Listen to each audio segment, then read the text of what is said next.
This is Beat the Closing Line with Nicole, Mo, and Eli. Hey everyone, welcome back to Beat the Closing Line. I am your host, Nicole Russo, alongside a resident NFL analyst for TheLines.com, Eli Hershkovich, and Mo Nuwwarah. Now, you know, every Tuesday we are taking a look at the opening NFL lines and discussing how we think those lines are going to move as we inch closer and closer to game time.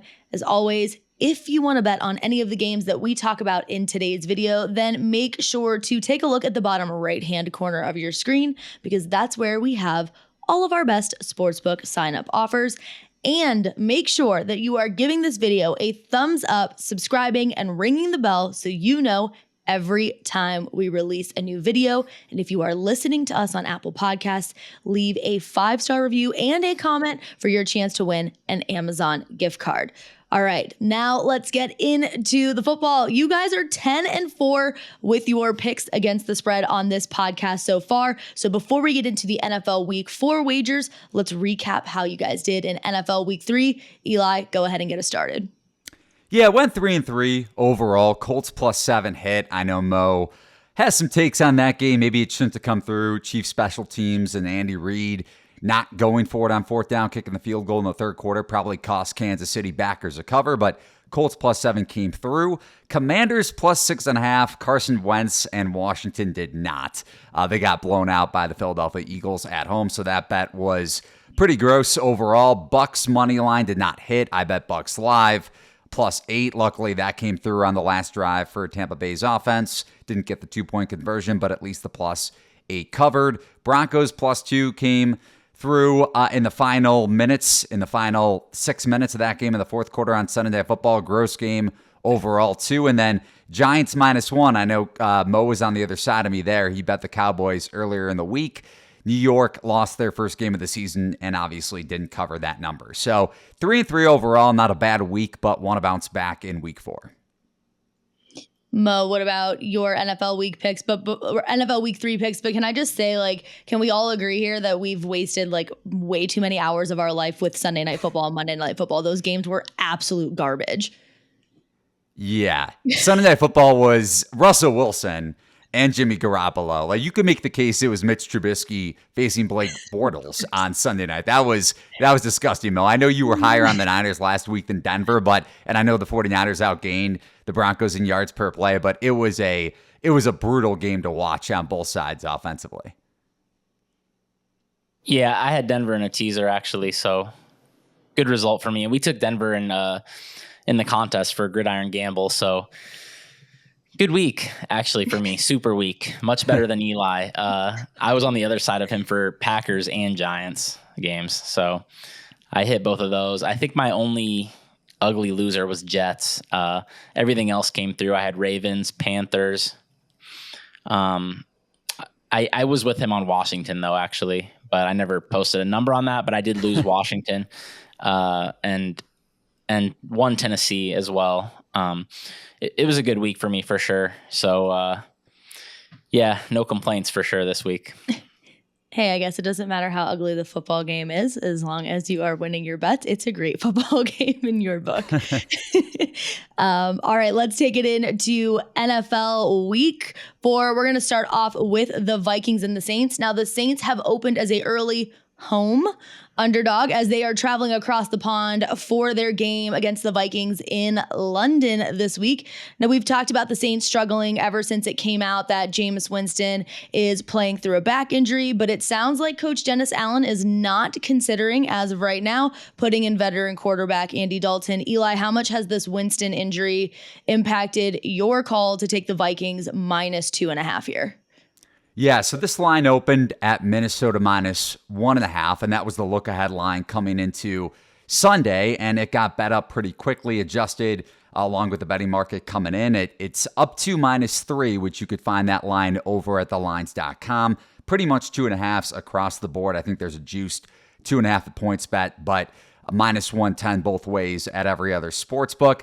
Obviously, injuries playing a role in that line. Dalvin Cook with his injury may or may not play. And then Michael Thomas and Jarvis Landry, they're not going to be out long-term, but it could impact New Orleans' offense and especially their passing game, which has been anemic to this point. over the last 2 weeks. It could impact Winston, who obviously is playing with that injury that you mentioned. So taking this a step further, Dennis Allen said on the Winston back injury, every time which is the custom back plate, presses down on Winston's whatever muscle it is, I'm not even going to try to pronounce it because I have no clue what it is. It makes it really hard when he applies weight on his back foot. So essentially that means that when somebody is up against Winston, defensive lineman is putting pressure and falls on Winston's back, that he can't really put pressure, or it makes it more difficult to put pressure when he's trying to throw the ball on his predominant foot. And then you factor that in with New Orleans passing attack struggling already on top of the Winston injury, 8th in dropback expected points added, EPA. And for those unfamiliar with that term, EPA is calculated by the expected points scored on the down distance and field position at the start of a play compared to the end result.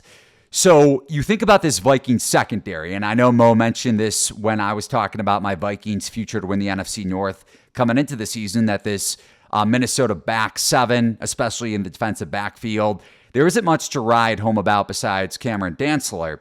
But the one thing I do like in this matchup for the Vikings defense is that Ed Donatel, who was a longtime defensive assistant under Vic Fangio, now runs a similar style defense that Fangio ran during his tenure as a defensive coordinator and Broncos head coach. It's a shell zone. So you're kind of protecting against your secondary already underperforming. And then you factor in that besides Dantzler, there's Patrick Peterson. Harrison Smith, the safety, the veteran safety, has played better of late over Minnesota's first 3 games, but they still have given up their fair share of explosive plays. But again, that zone comes into play because Winston, who is already struggling with the back injury and can't really put pressure on that foot more and more throughout a given game, struggles big time against zone defenses.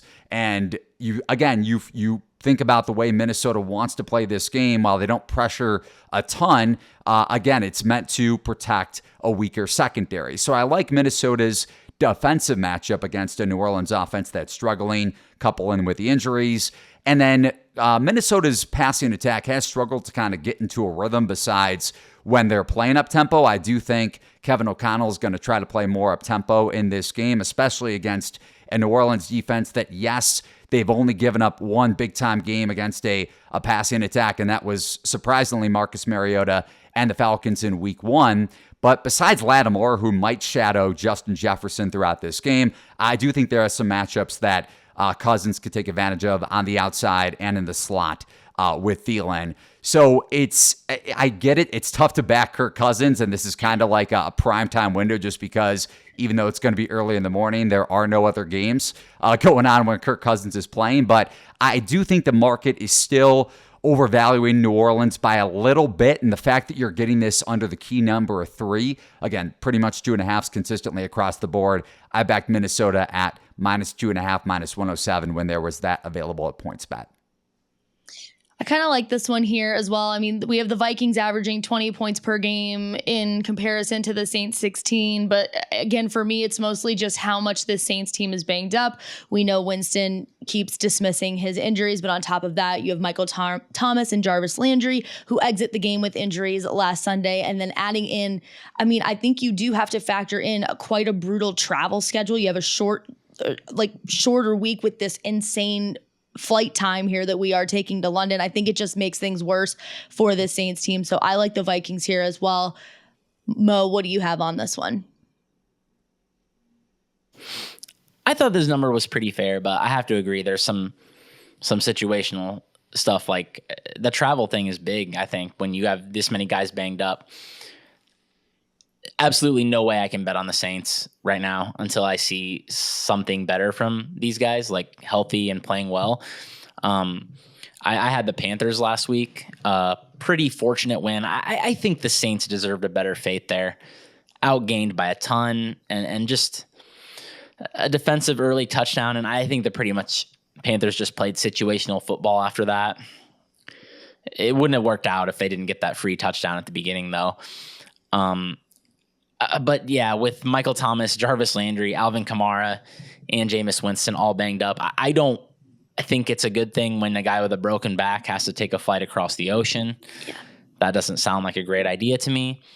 Doesn't sound like he's going to be feeling great to me.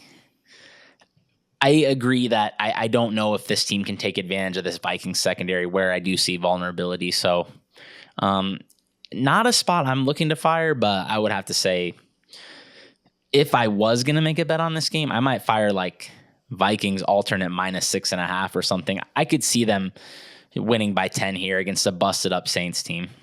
And one last point on this game, Mo, and you guys both brought it up with the travel schedule. New Orleans, I believe, left right after their Carolina loss to go to London, and Minnesota, I think, is leaving on Thursday or Friday. So typically the betting market, especially with these overseas games, comes in on the team that's getting there first from a preparation standpoint. But Mo, I don't know if you want to touch on this really quick, but I think the drop-off is still kind of not being impacted in the betting market or not being taken into account in the betting market enough from Sean Payton to Carmichael in terms of preparation for a game like this. We've seen it in the past, New Orleans having a coaching advantage from an offensive preparation standpoint with Payton every single week. Maybe the adjustments aren't there in game, but the preparation is. I don't think it's there with Carmichael, and I think the Saints are getting the benefit of the doubt here in the market with this line not ticking up to 3 yet.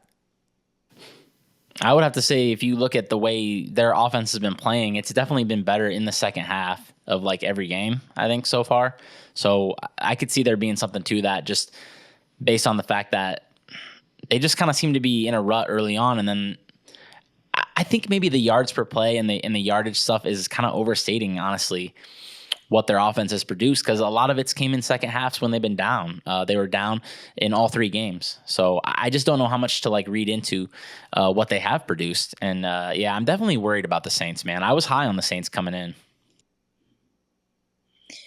All right, we're going to jump from that game over to the Dolphins and the Bengals. So now the Dolphins are on the road to Cincinnati to take on the Bengals, who seem to be dealing with sort of a Super Bowl hangover this season. They are sitting 1-2, while the Dolphins are one of the last 2 remaining undefeated teams in the NFL. Had a big win last weekend against the Bills and a big win the weekend before that against the Ravens. They're just kind of crushing dreams all over this league the past few weeks. Now, this number opened at Dolphins +4 and is now settling at around Miami +3.5. Mo, I know you're absolutely shocked by this number, so give us a little bit more detail on why you're taking Dolphins +3.5 here.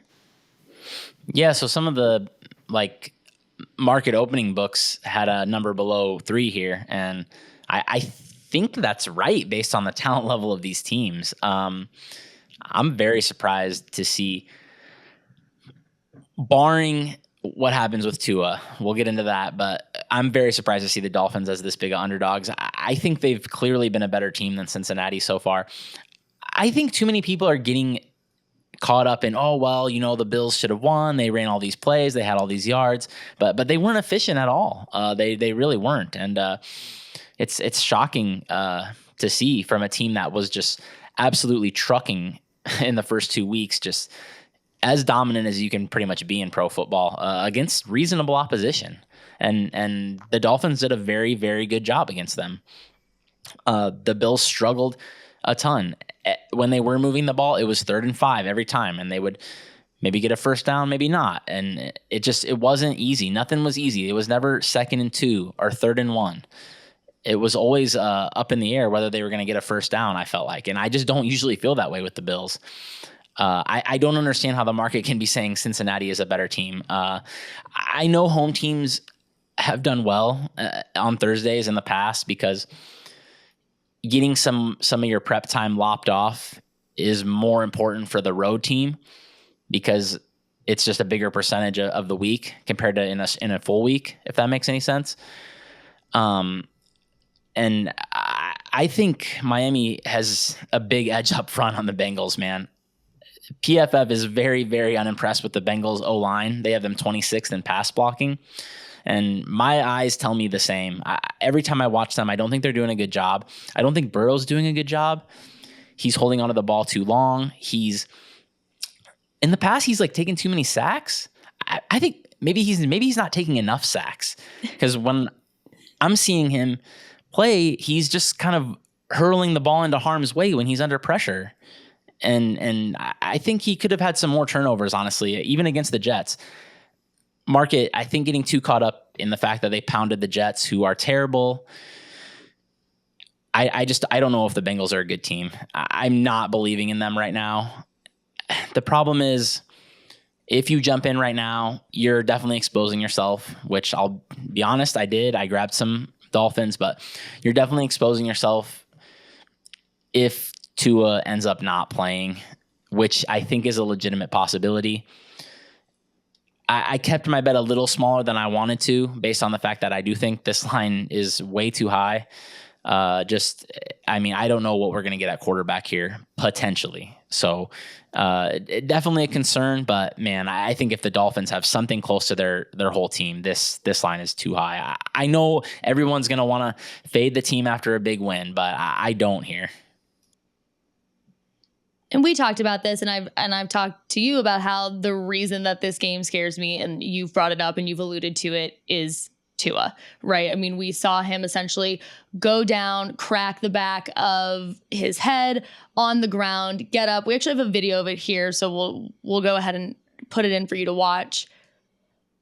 But he essentially cracks the back of his head on the grass, gets up, is wobbling a little bit, and then the key that really looks very much like a concussion and not back soreness is when he goes to shake it off, he completely collapses to the ground and loses all of his balance. And for me, and I know for you, I was shocked that Tua was even allowed back in that game. I don't know. Apparently he did go into the locker room, and I'm assuming past some sort of concussion protocol, but I can't even imagine he would ever be back in that game, nevertheless playing in this game against the Bengals. So I know that's factoring a little bit into your decision as well. Obviously, you've already taken the Dolphins, but I know that's why you probably kept your bet a little bit smaller than you would have liked to. Yeah, I mean, he looked like a newborn baby deer trying to walk after that. Not good. I mean, not what you want to see. What are your thoughts on this one, Eli? Yeah, a couple things, or maybe a few. So, Mo, you mentioned the Bengals offensive line, and I agree with you that from a continuity standpoint, it hasn't been there necessarily, especially over the first 2 weeks and maybe bits and pieces of the Jets game, but it's still a better offensive line, obviously, with the 3 new additions coming in the offseason. So I do think from a continuity standpoint that it is going to improve, and they're going to refine their play as the weeks go along, including this game. Now, the one other part of this Miami team that I think is vulnerable and still questionable on a short week, even though the Bills were on the field for a ton of plays and a ton more plays than Miami's offense, and yes, you're right, Mo, they weren't efficient, was the fact that the Dolphins defense was on the field a lot in the extreme heat in Miami, and now you're going to Cincinnati on a short week, like Bill Belichick said. We're on to Cincinnati. They're on to play the Bengals, and I still think the heat could come into play in this game, just in terms of being worn down 3 to 4 days after that game. Playing a high-tempo offense that's going to speed things up. They did in the Jets game. I think Burrow is starting to look more comfortable behind this offensive line. I'm not saying I'm going to play it, but I do think the betting market is fascinating in this game, and I think it's a comparison worth throwing out there from a college basketball lens is Providence, because if you bet on college basketball last year, Providence wasn't respected by the betting market at all, and we're seeing that with the Dolphins a little bit. We saw it with the Ravens in week 2, where the Ravens, I want to say, well, actually money came on Miami in that game. So maybe not necessarily in week 2, but last week until the Bills injuries, the Bills were getting bet up, and we're seeing it especially here in week 4 that the betting market disrespect for Miami is there. But with everything kind of being baked into the line at this point, sitting at 3.5, 4, I don't see a ton of value. I just think it's going to be so intriguing to watch because everybody is doubting this Miami team from a betting market standpoint. So if they pull off this upset, I'm sure we're going to see the market come back against Miami here in the coming weeks. And again, it's going to be so intriguing to watch, see how this Dolphins team plays out as the weeks come along. All right, it's time to take a small step back from football betting talk, but we're not gonna get away from football entirely for this week's WTF segment. What the?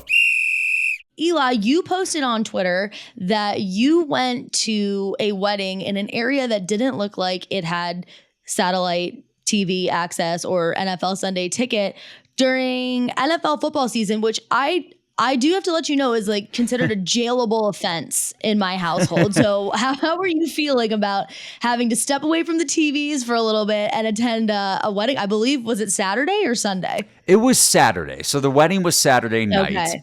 And I was all good for the NFL on Sunday. Luckily, thankfully, blessed the person above us right now. But whether you're religious or not, that's obviously a joke. So I was, I didn't really know what to expect going to this wedding. I love my girlfriend's family, a ton of fun to hang out with and obviously drink with. But you never know what to expect when it's in the middle of nowhere in New Mexico. And then you couple that with the fact that it was at a farm. So there were still a decent amount of people there, but it was during college football, obviously on Saturday night. I don't bet as much on college football as I used to, kind of taking a break from it, really focusing on the NFL on top of college basketball here in the next couple months. We all just get super busy, and it's hard to kind of find an edge when you're capping 3 sports hardcore at once. So again, it wasn't as big of a deal for me not watching college football, but it was still extremely odd to be at a farm for a wedding, sitting on hay during the ceremony. It just kind of smelled, and I wasn't really into it. I just kind of had to play along and act like I was having a good time. The wedding was a blast. The actual festivities were a lot of fun, but being at a ceremony, sitting on hay was just a little weird, guys. It was just a little odd. I'll keep that in mind for my upcoming nuptials. But maybe the farm in New Mexico is where you could have seen USC play on the Pac-12 network, because I can't find that channel anywhere. I was at a sportsbook on Saturday that did not have Pac-12 network, so I couldn't watch my game. I had to watch it live. I had to not watch it. I'm sorry. I had to get updates through live tweets, which is always just obviously the best way to watch your team's football game. So, maybe that rural location is one of the 12 total places that gets Pac-12 network. But I do have to tell you,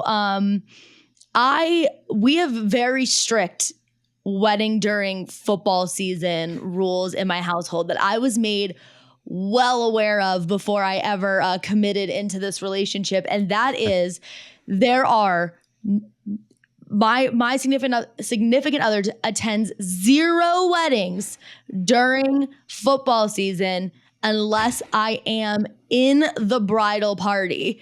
And even with that, we're on very limited, like, we will go to the reception, but maybe not the ceremony. But yeah, 0 travel for weddings unless I'm in the wedding party and it is considered a very close friend. I have gone to, I don't even know how many weddings, I can tell you, solo.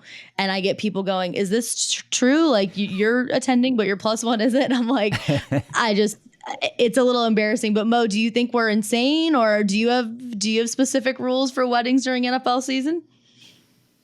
I don't know that I've ran into this issue. I think I'm from Nebraska, so fall weddings are like a no-no anyways around here. Although nowadays there's not much to watch, so maybe people should be getting married in the fall, but they don't. So yeah, it's very rare. I think maybe I can only think of one that I've gone to in like the last 5 years. But I might need a +1 for my buddy's wedding in the spring. So if any of you ladies on Twitter, leave it in the comments. Leave it in the comments. I like it. You got to take your shot, Mo. You got to take your shot when the chance is there. Shot. If any of you beautiful ladies on Twitter want to head to Omaha, Nebraska for the upcoming wedding season, let Mo know. Maybe Mo, if you have one in like a different location, it might be a little bit more enticing for that.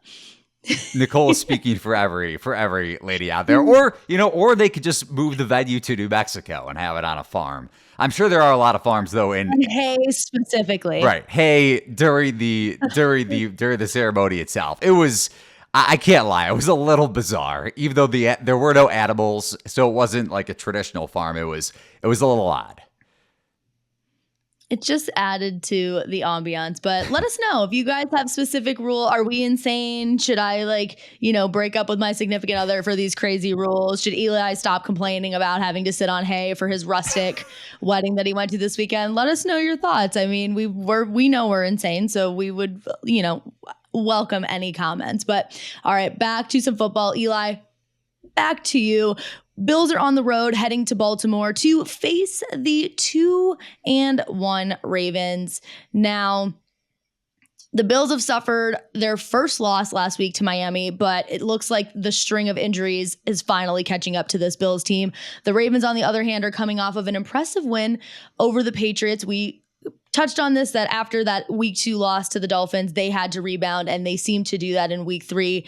Why do you like the Ravens here at +3.5? Yeah, so this line on the look-ahead line was Buffalo -4 before their loss to the Dolphins, like you mentioned.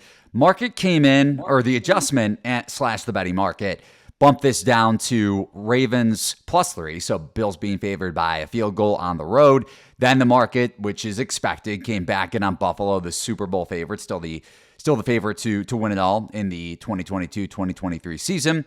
And it settled in at 3.5, and I would expect this thing to close maybe 3, but maybe a juiced Ravens +3.5, -115.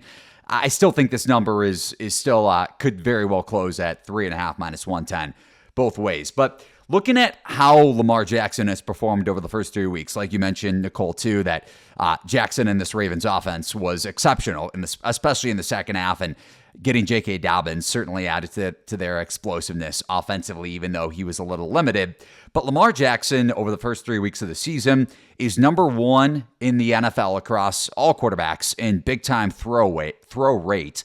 And he's also tallied the 3rd highest expected points added through the air. And I mentioned what EPA is earlier in the show. And if you want to check out a little more of an explanatory reasoning into why people calculate EPA when they're looking at betting lines and spreads, totals, etc., you could check out that at TheLines.com. But this Bills secondary is very banged up. So not only is Lamar Jackson playing really well and playing at an MVP level, he's top 5 within the 5 shortest odds to win NFL MVP. So you have a Buffalo secondary that is without Micah Hyde for the rest of the season, done for I think even if the Bills will be in the playoffs, but I think throughout the playoffs too, Hyde is out.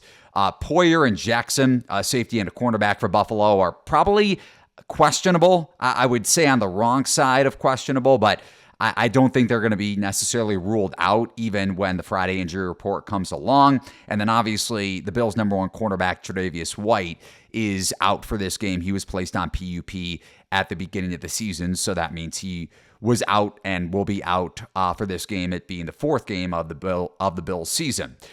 The one area of concern I have for Baltimore is if Ronnie Stanley, their left tackle, who's missed the first 3 games, doesn't play, because the Bills do have the number 1 pressure rate in the NFL, and McDermott is known to blitz often.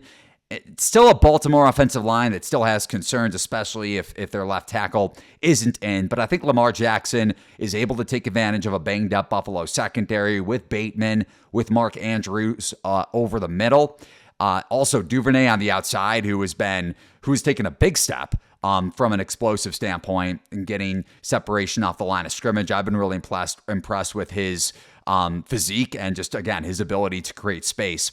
So really like the Ravens offense from a matchup standpoint. And then, Mo, you mentioned this earlier with the Bills and maybe the market taking too much into account with them being on the field and so much offensively in that Dolphins game and them telling so many more plays just overall than Miami did offensively, even though they were inefficient. But on the flip side of that, they were on the field so much, and I do think that could play a little bit of a role from a fatigue standpoint. It's not a short week for Buffalo. They're getting the full week off before playing the Ravens on Sunday. But this Ravens secondary is also healthy for the most part, besides the Fuller injury with him tearing his ACL, their nickelback.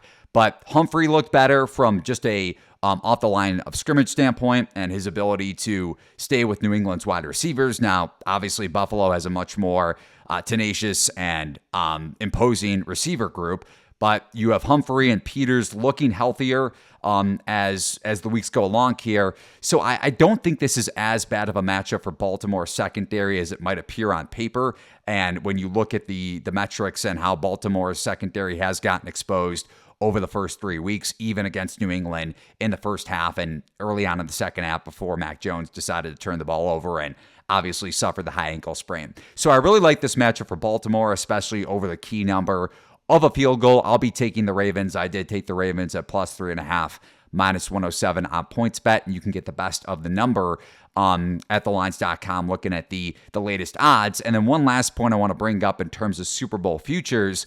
There's still one +1,800 out there for Baltimore to win it all. I'm on the Ravens from the preseason at 20-1. If the Ravens win this game outright, which I think is very possible, still a very possible outcome, even though I have most of my money invested on the Ravens against the spread.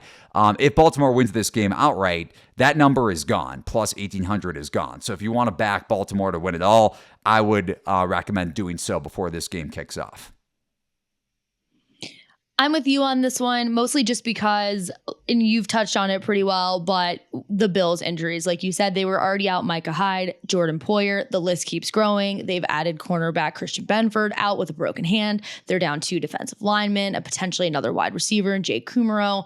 And with that, and the fact that, like you said, Lamar is on fire right now. He became the first player since Randall Cunningham in 1990 to have 4 passing touchdowns, 100 yards rushing, and 1 rushing touchdown in the same game. Now, I'm not saying that Allen isn't putting up big numbers as well, but I like the Ravens here in this spot. Mo, what do you have to say?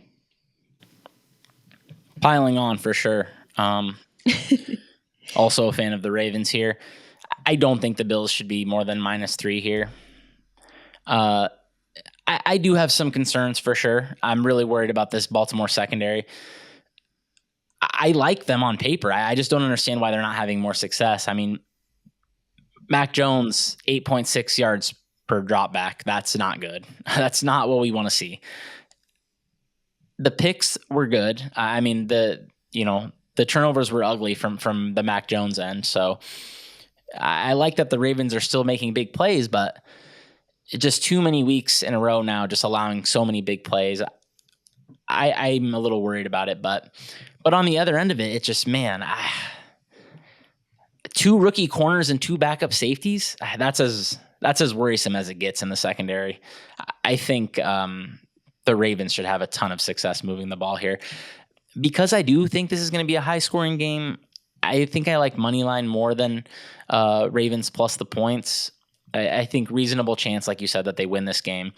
It just looks like a more explosive offense, honestly, than the Bills have right now, which is kind of crazy to say. But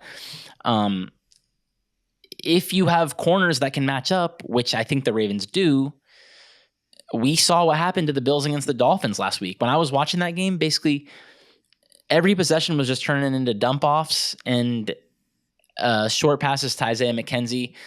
Devin Singletary had the most catches on the team, I think. He had the most targets on the team. That's not what you want at all. That's not normal for the Bills. I think we could see something similar here because Humphrey and Peters could do a decent job against Diggs, especially Marlon Humphrey. I guess I would be worried because of Peters' potential to bite on a double move. Diggs could definitely burn him deep, but it's overall the line is too high to me, and I really like the money line. Don't mind alternate over whatever you can find too. This could be a really high scoring game. Dang, we should have saved this one for the last one so we could go out on an agreement like we did last time, but we didn't. Last but not least, we are going to take it into Mo's final pick of the day, and we are going to take a look at the Titans versus the Colts. Now, Mo, we do have to give Eli some credit where credit is due. We did not think the Colts were going to get there last week against the Chiefs, your team, but they did, and they managed to pull off the win. Now the Titans are traveling to Indy and are sitting at +3.5. So before you get into your pick at why you like Tennessee here? Do you want to give Eli some credit? Maybe a little bit. I'll give him credit for getting a great number for sure. I won't give him credit for what happened afterward because, that game, the Chiefs should have won by 10, and that's definitely factoring into my thinking here. If the market is giving 1 ounce of credit to the Colts for that win, they definitely shouldn't be. They look horrible. I think I saw they had negative average EPA per play in that game. That's bad. So on average, they were hurting their chances to score points with every snap they took. That's not great. But I just think this line seems batshit crazy to me. I mean, if I thought the Dolphins line was pretty bad, but I mean, I at least have some concerns there, I cannot see how the Titans can be plus 3.5 against the Colts. I'm completely fine with plus 3 as well at lower juice. This one, again, the market is telling me the Colts are better, and I think that is bananas. This team looks atrocious. I mean, the Chiefs completely dominated them up front when the Colts had the ball. I think when I was watching that game, I have to say to you guys, the worst player in the NFL is the Colts right guard. I have never seen someone just get bowled over every third play like he was. That was incredible. And the Titans do not have a cakewalk defensive front. I mean, Danico Autry and Jeffrey Simmons, like, these guys will ruin your day in a hurry if you don't block them. Way better quarterback to me in this game. I mean, Matt Ryan looks atrocious. Ryan Tannehill, he's been decent, actually. He was pretty good against the Raiders. He was pretty good in week 1 as well. He's been very efficient so far. I know that the Bills kicked his ass, but it's the Bills, you know? I can forgive him for that. Bills on the road. I'm willing to throw that one out there when he's playing well outside of that. I just think I'm stunned that the market, anybody thinks the Colts are better. I don't think they've watched the Colts. I'm not impressed with the Titans, really. I don't think they're a great team. I didn't come into the season high on them at all. But I think they're playing much better than the Colts. Lower scoring game, I think, here. So plus 3.5 in a game like that seems just really, really good to me. I gotta say, I love the passion. I knew we would get it because we were talking about a game against your Chiefs, so I knew we would get a little bit of spark out of you here at the end. Eli, what do you think about this one? Are you in agreement with Mo? Yeah, I can't end this podcast like we did last week, unfortunately, because I do think the betting market is giving Tennessee a little too much credit for their win over Las Vegas. I agree that Tannehill did look good, but Titans secondary, you mentioned their front seven and their ability to get after the quarterback. I'm with you there, even though they have some injuries and they have some linebacker turnover from last season, losing their sack leader. But you go back to the Raiders, and just some things to throw at you, Mo.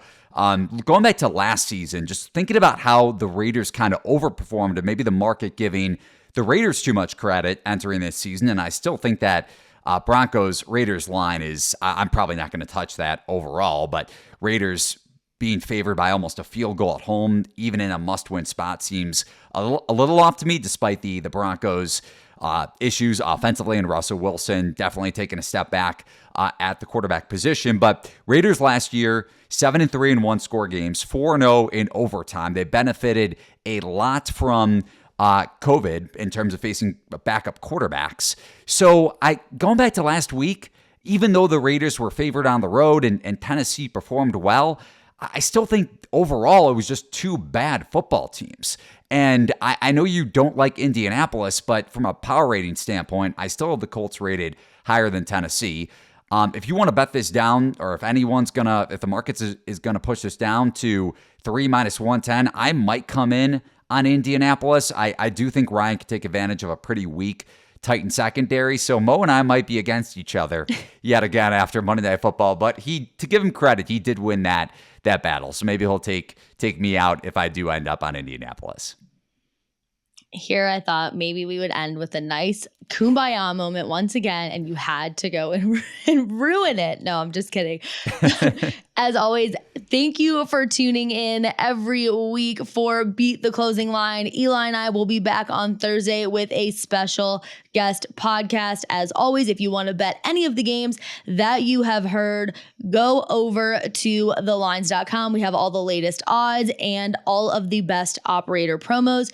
Good luck with your bets this week. That wraps it up for today's video. We will see you next time.